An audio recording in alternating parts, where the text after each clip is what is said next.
What job should marketing get done in a company? Marketing is the mechanism through which a company builds relationships with its customers. So I think of the ads that Doreen Burnrock produced or created around the 1960s about how this Volkswagen can't be sold because an inspector noticed a blemish in the chrome on the glove compartment, or how Avis had to try hard because they were number two in the market and couldn't take their customers for granted.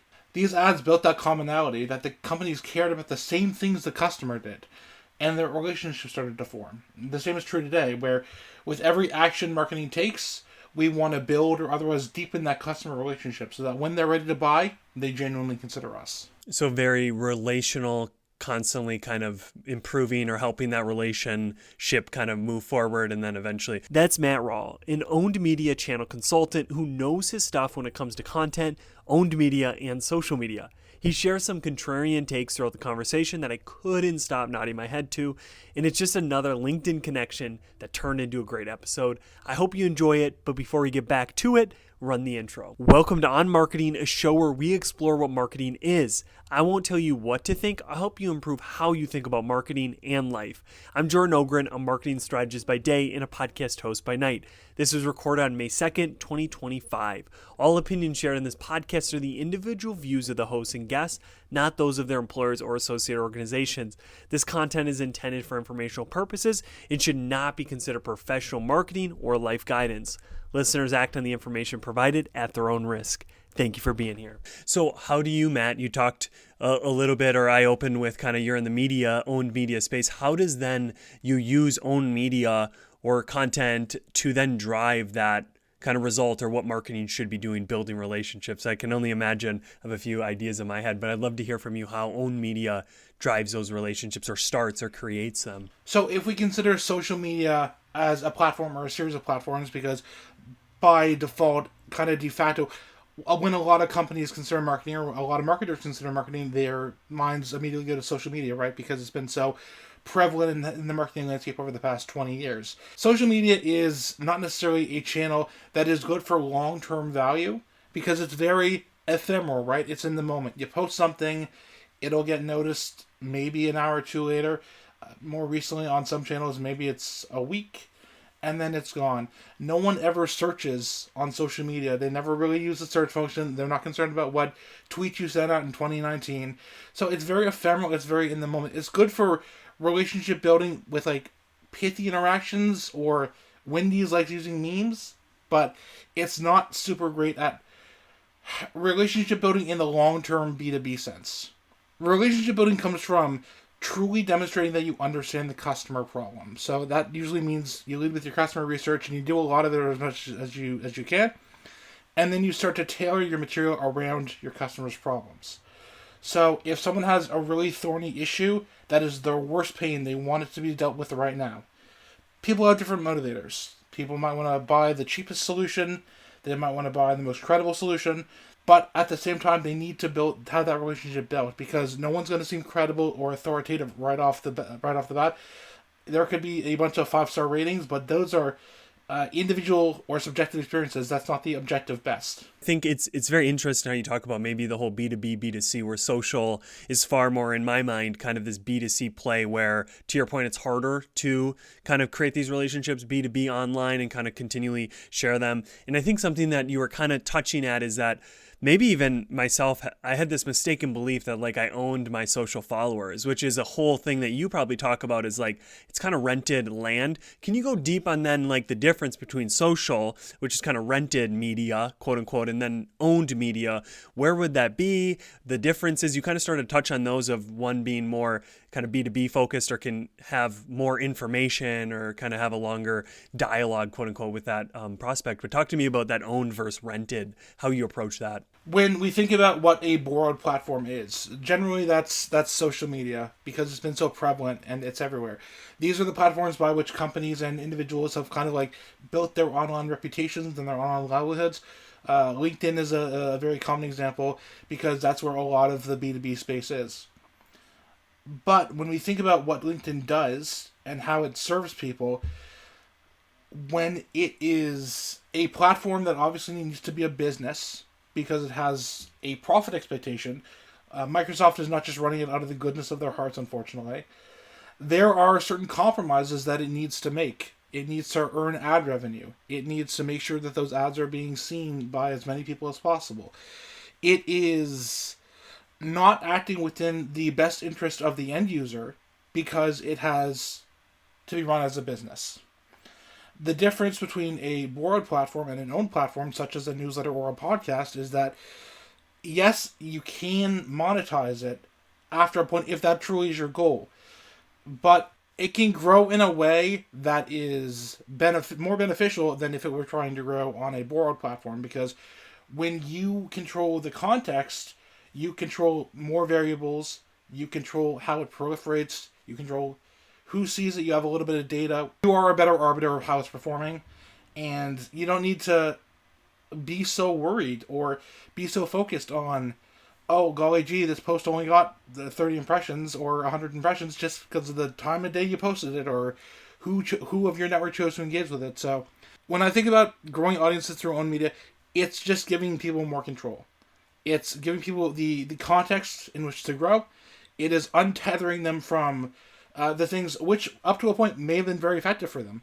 But the game has changed, and the platforms are no longer, or maybe they never were really willing to play ball.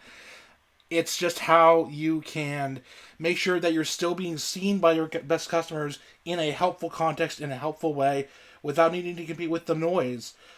When Twitter was launching in 2006, and it had its big first time out at South by Southwest, there were maybe 60,000 tweets going out a day, and now there are billions of tweets going out a day. So it's really hard to cut through the noise, and a own media channel ensures that you cut through noise because they're your customers. They opted in, they signed up, they're downloading, they're subscribed. They chose. It's permission marketing, right? They chose to be involved, and it's just how you can communicate with them effectively. They can choose to not be involved at any time. They can unsubscribe. There's nothing wrong with people unsubscribe. They're just self-selecting out the same way they self-selected in. When you leverage own media, you are creating opportunities for yourself that you would struggle to find anywhere else. I love the piece on kind of the fact that social channels change more than podcasting or newsletter. There has been evolutions in the way that a podcast was purely audio. Now, if you watch this show, we have a video component to it. And in the future, maybe they'll have interactive pieces in Web 3.0. But it changes at a far slower rate, where TikTok and some of these platforms can do something in a minute's notice. And then all of a sudden you're not reaching people, or you have to pay more to reach them. And that's always been my kind of grounding on why you don't have to do either or, but it's almost like the owned cannot be not done. Like, you can do owned and then bring that owned to social. You can do owned and bring it to like whatever. But if you're not doing this owned and you're just on these rented or these borrowed properties, then they can change something so quickly that then you're not reaching, or Google even SEO, which is its own whole topic. But even that can be changed within a second. All of a sudden you're not reaching the people. But like, if you have 1,000 subscribers, you'll reach 54% of them if they usually open, 50%. So talk about how you think about that, of like the either or the both and. Do you see them usually working well where someone has an owned media and they're kind of distributing that back to borrowed? Or do you see them not working well together and it's kind of a struggle to kind of like tie them both, doing both owned and borrowed? I think that's a great question, and you do need both, or you need to be aware that, doing the content play just by itself is not enough, because you need people to come to your website, and they're going to have to find out about you somehow. If you're just posting content to your website, you're creating a wonderful backlog that addresses all of your prospects' worst problems, and you're building authority and credibility. That's fantastic, taking nothing away from you. How are those ideas proliferating? How are they getting out there? And so social kind of is a unnecessary evil in some places, but it doesn't have to be a necessary evil, because there are other levers, there are other options you can pursue. You can be on podcasts, you can do guest hosting on podcasts, you can write guest newsletters, you can compile all the information that you've put together in your own media channel, your blog, your newsletter, your own podcast, and package that up all real nice and give a talk. You can give a talk online, you can give a talk in person. That talk can be filmed if you give it in person, then you can share it online. If you want to go even a step further, there are digital conferences that are just full of talks like that. There are so many ways you can get your ideas out there to proliferate without necessarily relying on social. Social is, I don't want to necessarily call it a crush. It has the lowest barrier to entry because it's simple, right? You just sign up and then you're off to the races. But the problem is that because the barrier to entry is so low, everyone's taking advantage of it. So it's a lot harder to get out of the noise and stand out as a unique, credible authority. One of my final questions, Matt, before we get to life stuff, which is far more important, some would say, what do you think about this fact of, so if I've been doing a newsletter for 15 years, someone who comes to mind, CJ Shivers, like he's built this huge, because he started so early. Now, there's a shift happening on social where it's called the TikTokification of social, where no longer do you need a significant follower base to reach a lot of people if you share something that's interesting. So it's a shift from audience or follower-led to interest-led social.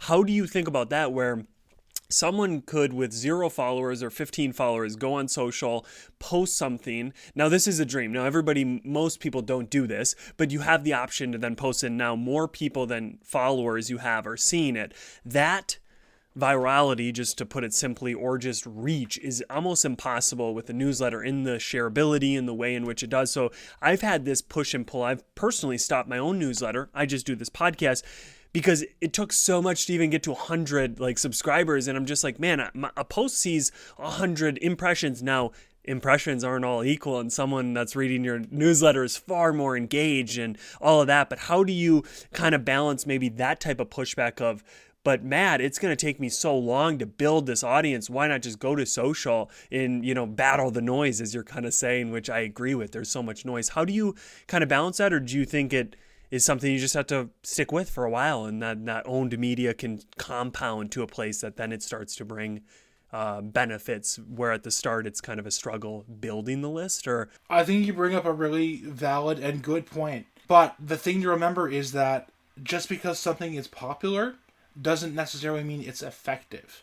If I had a post that somebody did, 1 million impressions on LinkedIn, I would probably be feeling pretty good about myself. But how many of those people, in actuality, are going to want to be customers of mine? How many people are going to be interested in the services I provide? How many people are going to, want to actually meaningfully pursue that? If I look at, someone that was painted by LinkedIn News and they're getting a ton of impressions, but the overlap of the actual addressable market and what they do and the overall user base is probably fairly slim, if it exists at all. So I think that, yes, big number is really appealing because we've been conditioned over time, over the last 20 years, to think about things in a very performance marketing driven way, right? We think about total addressable audience, we think about potentiality. But the thing with potential or potentiality is that it's a trap that you fall into, because when you optimize or you try to optimize for everyone, you're really optimizing for no one. Your ideal customer is going to get very little value out of it because you don't care about them anymore. And so if you want to grow a business, yes, content marketing is still a very long-term play. You have to plant a lot of trees, give them a lot of sunlight and water before they start to grow. But it's a lot better to do that in a focused way than try to chase the virality, chase the popularity, chase the trends. Because when it all comes down to it, are you going to provide more value to your ideal customer through, years of podcasts or a bunch of newsletters, thoroughly in-depth explaining a topic? Or because you pivoted every other month to try to chase some new trend or some new vertical, or you're just all over the place? I remember David C. Baker wrote 35 newsletters, all based on his very specific experience of being involved in the agency world. And that was how he provided value, because it was a very specific and difficult problem that agency owners were facing, and navigating the various issues and problems that arose with running agency. He was not trying to chase success. He built that over time, and then it was just one step on his way to becoming a credible authority. I know that, for example, I said this previously, we use the example of permission marketing, Seth Godin. That was Seth Godin's first book. If Seth Godin hadn't continued to have a career and he just decided to rest on his laurels and he released the book and he was done, then some of that book might not hold up today. But Seth Godin continued to refine his ideas. He continued to write more books. He continued every day. He had a new post on his blog. He has his Akimbo podcast. He had the Alt MBA. He has so many signals that say he is a credible authority, and it's because he didn't stop. He didn't say, I've accomplished the thing I wanted to accomplish. He didn't kind of try to prematurely end things. He kept going, and that effort compounded over time. The thing to remember is that virality happens once. Effort needs to compound to grow and build, to have a successful business, to have successful marketing. I love that. I think your point was validated. I forget who posted, but they shared similar to what you just said about their post went viral. But I think just on a follower base, 99 or more % did not follow the person. So it's like you get all these views, you get this dopamine increase, but like the results of it, to your point, are very null. And that I've seen this over and over again. So yeah, chasing virality, it in our mind, it seems like it's going to change things. It's going to gain me millions of followers, but probably to your point, you're just getting tons of audiences who you don't even want to serve anyway. So yeah, that makes a lot of sense. And there's tons of ideas that you just shared too on this. Almost like social is fast and owned media is slow. So like to do a podcast, to write a newsletter, you have to think, you need to, and I think the point is that over time doing that, like Seth Godin, even they gain such refined thoughts around whether it's their market, just the world in general. And that wouldn't have happened if they just opened up Twitter or Tumblr, whatever it was at the time, and just shot off a quick thought. It's like you don't kind of build this slow burning thoughts and you're building ICP or IP and like you're building all this over time. I think those points are so valid to kind of balance this quick dopamine, quick thinking. Maybe it's needed, necessary evil, but really this slow thinking, long-term assets that compound is really where I found myself recommending and helping companies. So I'm definitely aligned with you. I always have to throw those kind of devil advocates of like, how do I work with social and owned or all of that. So I enjoy your answers. I think that leads us, a little bit into some life conversations. So are you ready to hop over to that domain? Absolutely. What is the purpose of life? What should we be aiming for, trying to do with our life? And I know every person has their own North Star, their compass. So this is just unique to you. But what is, to Matt, the purpose, meaning of life? The purpose of life is to be helpful. That's where my joy comes from. I've had incredible mentors over the course of my career, and I want to pay that forward and add value to anyone I can, wherever I can. A rising tide lifts all boats. So if I hear someone having a unique challenge and I can help out, I'm going to do it. I'm not afraid to reach out to people and ask for their advice, but I'm also happy to give my advice. It's a really tough job market, for example, and I know a lot of folks that are kind of struggling with that. I've had some really great friends of mine that have been laid off or otherwise looking for a new job. So I'm like, okay, so here is the problem, but it's a great opportunity because we can completely change the context in which you're seeing online so that you can start to better position yourself as a fit for your ideal job. So what does that look like? What kind of material do we need to get out there to create? Do you have a website? What networking events can you go to? How can you join this world and completely change what you were doing before? So I just am very passionate about helping people. We're all in this together. It's all one world. We're all humans. People struggle. People have down periods. Life's hard. Life can be hard. The more we can do to raise each other up, the better we'll all be. I love that. And I'm glad you didn't use an example because I have an example. When I was job searching, Matt, you were in my DMs quite frequently with what appeared to me of a significant amount of time investment of resources, sharing ideas based off some of the interactions we've had. So just for the listener to really understand that it's not just what you preach, you practice it and you helped me through mine and just give me new ideas or help me see things. Or just at minimum, to your point, it's like going through a tough time and having someone DM you to be like, there's nothing for me here, but I'm going to help you. It just brings that little bit of sunshine, at least for me, through the clouds. So I agree with you. It helps you because the helper feels good too, but then the person helped. So everybody kind of rises. What was it for you, Matt? Was it right away? You're a 6-year-old boy running around helping people. What was it for you?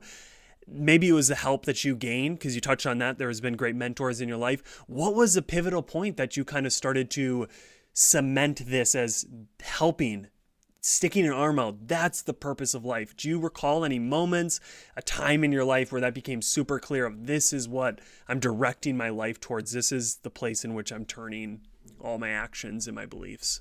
That's a great question because I don't think it's necessarily a specific instance that I can point to. I think just as I've gotten older and I've had more kinds of diverse experiences, and I've kind of taken stock of what the world is like, whether that's from a career perspective or a broader life perspective, there are so many ways that an individual can have an outsized impact, and all it takes is to step up. So, I'm not going to be able to donate. I think Lewis said this on the previous episode. I'm not going to be able to.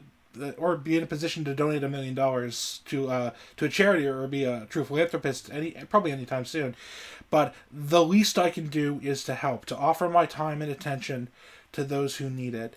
The more that I can do for folks, then those are my wins too, because I helped generate them. And actually, I think it was Joel Kletka said this on a previous episode again.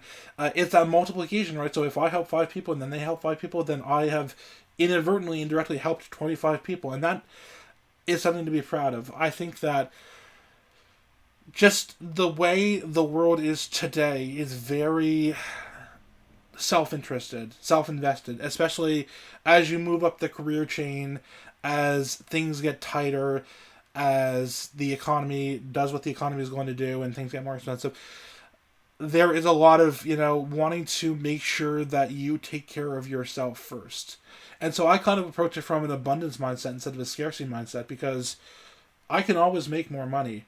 I don't have a lot of time with which to help people. So I'd rather focus on doing the thing that I know is going to be beneficial to more people than just myself, and I can worry about myself later. I think the point of that, it helps both people is something that I didn't grasp till a bit ago.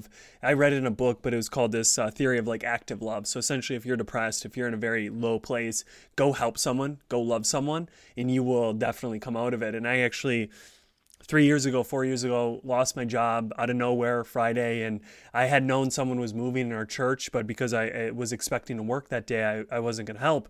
But instantly, right away, as I let go, I got let go. I instantly knew, I'm going to help this person because it's selfishly being selfless. And I know that I'm going to gain so much by being selfless for these 2 hours or 3 hours.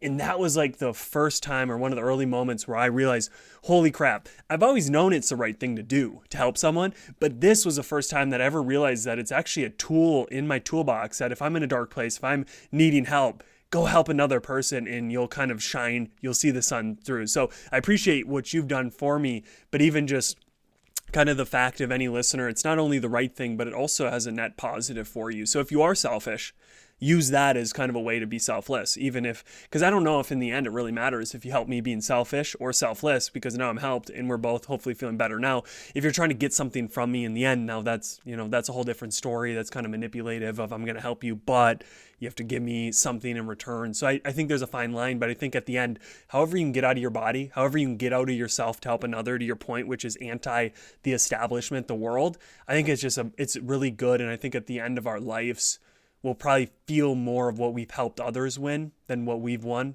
The looking around to see all the skyscrapers that were built because of a small contribution we had, than to see our super big skyscraper and be like, look at how big ours is. It's like we built a whole city because we were able to kind of, to your point, in Joel's, compound that help, that 5 help 5 help 5 help 5, and now you're at like 500 people. I think also there's a lot to be said for, there's nothing wrong with being ambitious, but recognize that if you make $1 million, that's great.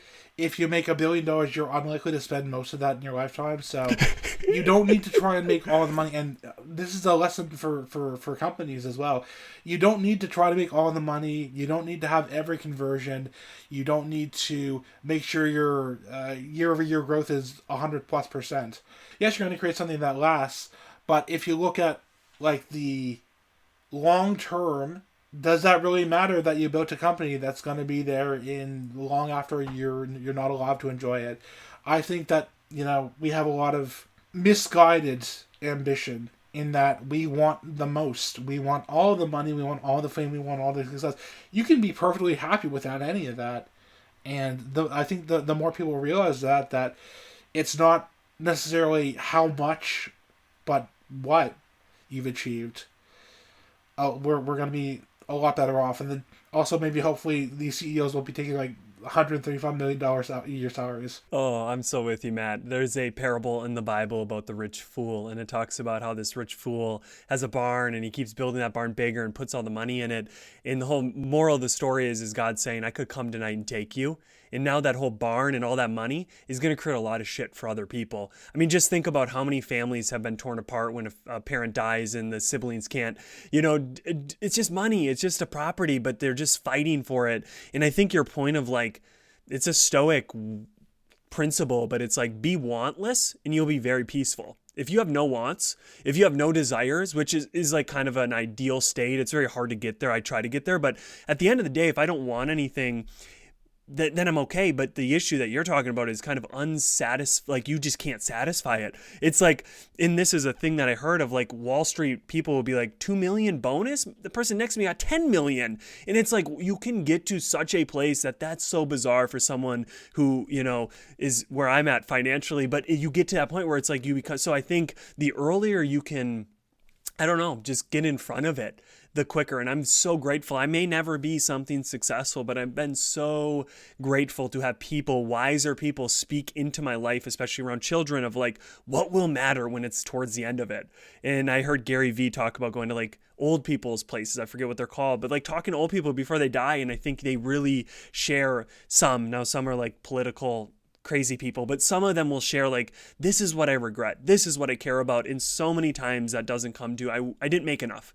I could have made another million and I'd be happier. I don't know my kids' children. I don't even know who they are. So I so appreciate, and I think there's such ties with like business and life of the way in which we want more and more and more can create issues in marketing and business. So I love how if we all kind of chilled out those desires or those wants, it'd just be a little bit more of a calmer, peaceful world. I'll also add that you are successful because the hidden secret is that you are amazing and you get to define your own success. And that's incredibly freeing because you don't need to feel like you're stuck on a treadmill and you're complaining about your $2 million bonus, which is more than probably a lot of folks will see in a year, much less 10, much less 20.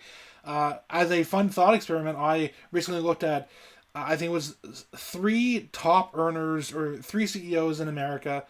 And if their wealth was distributed to every American, all 346 million of them, everyone would get about $2,000, which not a life-changing amount of money, but a lot of folks could probably just really, really use it. And so that wealth being so concentrated at the top is kind of a net negative because very few people are being inconvenienced for something that is widely beneficial otherwise. Or if you don't want to take it that far, take that money and don't distribute it, but use it to fund 1,000 companies and then create a bunch of new jobs that way. You don't touch everyone, but you make a noticeable dent. I'm not trying to advocate for socialism or communism, but I'm just saying that the capitalist system as it is complicated and maybe a lot of the wealth shouldn't be so concentrated. Oh, I am nowhere in a position to speak to it, but I am in agreement with you. I think there's probably far better people out there or episodes than me. But no, I agree with you. I think how we rebuild it is kind of where I'm interested, or not rebuild, but what does the future look like? Because I think the way that got us here, it probably won't get us there. But I don't know where there is. So maybe there's destruction. So maybe we want to get... No, I'm just kidding. But no, I totally agree with you. I think those are great thoughts for anybody on it. And I'm not even going to try to. I don't even know what that would be. That would be like an economic or political kind of expert, which I am far from it. I'm an armchair politician. But no, I really appreciate those thoughts. And I think I'm in alignment with them. I think the whole helping kind of you bringing that to like the CEO, that makes so much sense on even an outsized amount if they just had that little bit of helping mindset. So Matt, to end the podcast, because I could talk to you forever about both marketing and life, we might have already covered it, but what is something with things changing so rapidly, AI, politics kind of being unstable, what do you hope in 10, 15 years is the same? And maybe it left before COVID, maybe it kind of got lost in COVID, but what do you hope that humans are still doing, thinking, talking about, or respecting and keeping in a high place? Does anything come to your mind for what you hope we have in 15 years? I would like, in my heart of hearts, nothing more than for people to just continue to have great conversations like this, have formed amazing relationships, because at the end of the day, it's humanity, it's the human race, and that's not going away anytime soon. I really would advocate for reach out to someone new. Have an interesting conversation. Learn. Develop your viewpoint. Develop your perspective. Try and build a relationship with a completely new person. Maybe that's a prospect, maybe it's not. But the more we can learn from each other, the more we can help each other, again, the better off we'll all be in the end. Amen. Amen. Thank you so much for your time, Matt. I appreciate it. Thank you a lot, Jordan. And this is the end of the podcast.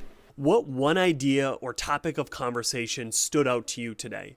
Write it down, share it with a friend, post it on social.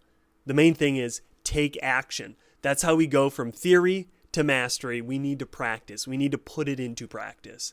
Thank you for listening and being here, and I hope you tune in next week.